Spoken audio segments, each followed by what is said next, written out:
Nkulamusizaako nnyo mu linnya lya Mukama waffe Yesu Kristo. Kati sooka owulire omusiraamu ono by'asomesa, osigale mu busiraamu oba obuveemu. Kano wookasangira wonna katte bakayita wazagu kaliko empeera. Nabbi Muhammadun sallallahu alaihi wasallam yagamba, man qatala wazaga fi awwali darbatin, omuntu atta akanya kano n'akakuba ku mulundi ogusooka afuna empeera 10. Kasita okakuba target omulundi ogusooka ofuna empeera 10. Yagamba wathaniyatu duna dhalika, bw'okakuba n'omisinga ogusooka n'okakuba ku gwokubiri n'okatta ofuna empeera 50. Wafi thalithati duna dhalika, bw'okakuba Otyo nkukulisizaayo nnyo, omuwulidde lutalo lwa kunoonya mpeera ate nga tukola butemu. Ekibuuzo, Muhammadi yaleeta nzikiriza, yaleeta buyeekera?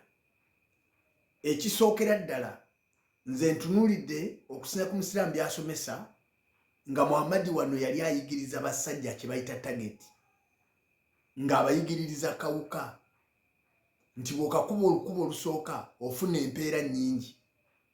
Target bw'ekulema ku lukubo olusooka n'okuba target y'okubiri ofuna empeera amakati gaaziri.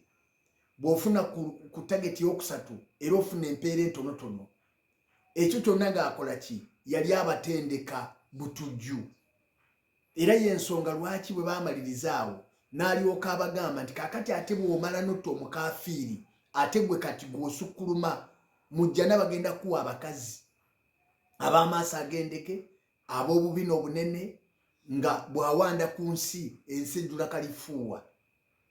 Ne balyoka batigumbula amakanisa gonna Pawulo ge yali yabuulira, ne babakuba ne babawamba. Era bwe twogerera ekkanisa zonna Pawulo ze yabuulira, ensi ze yabuuliramu baazifuula ensiraamu, naye nga kyekyabireeta kubanga baagala kufuna bakazi.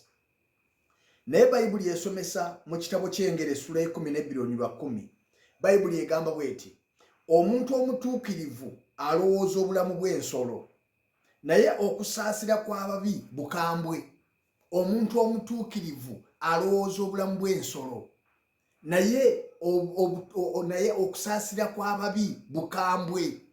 Kati obukambwe obutta akawuka akatalina kye kakukoze, akatayombye naawe, bassebo ne bannyabo kitegeeza nti gw'oli mubi.